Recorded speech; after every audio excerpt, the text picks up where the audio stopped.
नमस्कार मित्रांनो. कमळी ह्या मालिकेत पुढील भागांमध्ये आपल्याला असं काही बघायला मिळणार आहे की सगळ्यांच्या नजरा ह्या सिरियलमध्ये येणार आहेत. तर आपण बघतो की घरात गेल्या काही दिवसांपासून वातावरण फार वेगळं होत आहे आणि कुठेतरी शांत, पण त्या शांततेत दडलेला ताण प्रत्येकाला जाणवत होता. कामिनी सतत काहीतरी प्लॅनिंगमध्ये गुंतलेली असते आणि तिच्या नजरा प्रत्येकावरती फिरत होत्या, जणू ती कोणतं मोठं पाऊल उचलणार आहे. हो मित्रांनो, तिने मोठं पाऊल उचललेलं आहे. पण हे सगळं आपल्याला ह्या भागामध्ये बघायला मिळणार आहे आणि ते बघण्यासाठी आमच्या चॅनलला लाईक, शेअर आणि सबस्क्राईब करायला विसरू नका.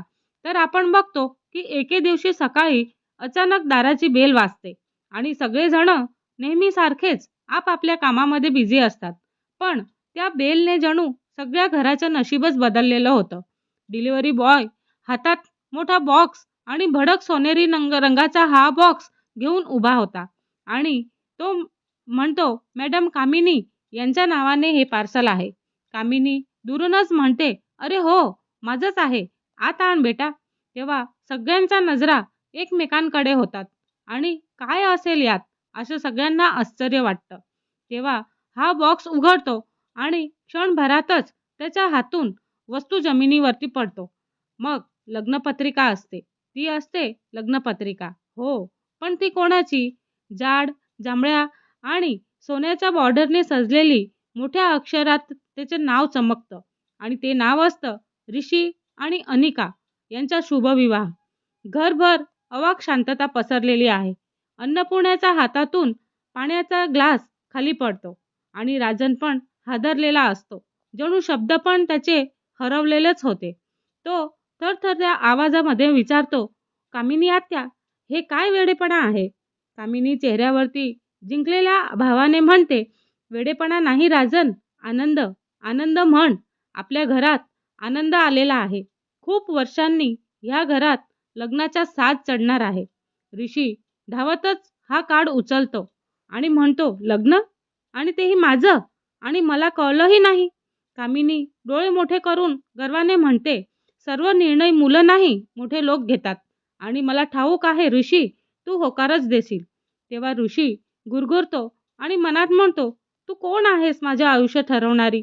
कामिनी किंचाळते आणि म्हणते, "मी या घराची मालकीण आहे." तेवढ्यातच पायऱ्यांवरून अनिका खाली येते आणि बनावटी अश्रूंनी भरलेली असते. ती जवळ येऊन म्हणते, "ऋषी, मला वाटलं की तू माझ्यासाठी हो म्हणशील आणि हे लग्न माझ्यासाठी सर्व काही आहे." तेव्हा ऋषी तिचा हात झटकून म्हणतो, "हे लग्न एक सापळा आहे. अनिका, हे प्रेम नाही आणि मलाही तुझ्यावर प्रेम नाही."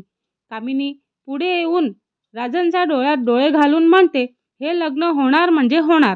तेव्हा अचानक दारातून वर्षा आणि कमळी हे दोघेही आत येतात आणि कमळीच्या हातात किराणाची पिशवी असते. पण तिच्या नजरा ह्या कार्डवरती अडकतात. ती क्षणभर थांबून तिच्या डोळ्यातून पाणी ओसंडतं आणि ती हळू आवाजात म्हणते, "आंटी, हे सगळं चुकीचं आहे. लग्न जबरदस्तीने करायचं नसतं." तेव्हा कामिनी विषारी हसते आणि म्हणते, "ओहो कमळी, तू तोंड उघडू नकोस. तू ह्या घरातील नाही आणि तू कोण आहे इथली?" त्या क्षणी अन्नपूर्णा पुढे येते आणि ते ठाम आवाजात म्हणते, "ती ह्या घराची लाज वाचवणारी मुलगी आहे आणि तू तू ह्या घराची प्रतिष्ठा उद्ध्वस्त करणारी बाई आहे." कामिनी गुरगुरतच म्हणते, "इनफ. आता मी कोणाचंही ऐकणार नाही." तेव्हा राजन रागाने हात आपटतो आणि म्हणतो, "कामिनी आत्या, तुला वाटतं तू सर्व काही डिसाईड करू शकतेस का?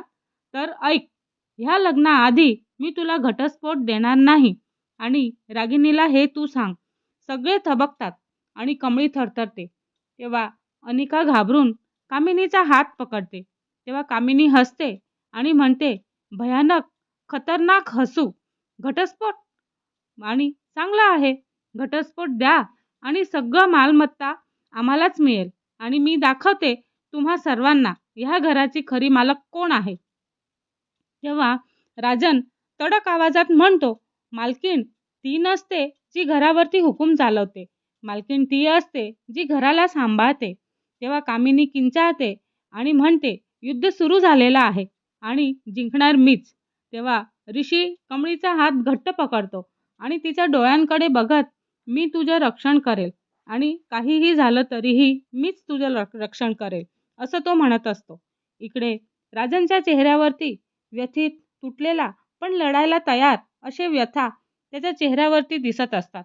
आणि आता ह्या घरामध्ये सण समारंभ नाहीत, आता युद्ध आहे. प्रेम विरुद्ध लोभ आहे आणि सत्य विरुद्ध धोका आहे. हे सगळं आपल्याला दिसणार आहे. आणि पुढच्या एपिसोडमध्ये आपल्याला कामिनी पत्रकार परिषद घेणार आहे ते दिसणार आहे आणि पूर्ण शहरासमोर लग्नाची घोषणा पण करणार आहे आणि कमळीवरती गंभीर आरोप पण करणार आहे. तिला घरातून बाहेर काढण्याचा पण तिचा प्लॅन आहे. हे सगळं आपल्याला पुढील भागांमध्ये बघायला मिळणार आहे. पण तोपर्यंत आमचा चॅनल बघत राहा आणि चॅनलला लाईक, शेअर आणि सबस्क्राईब करायला विसरू नका. धन्यवाद.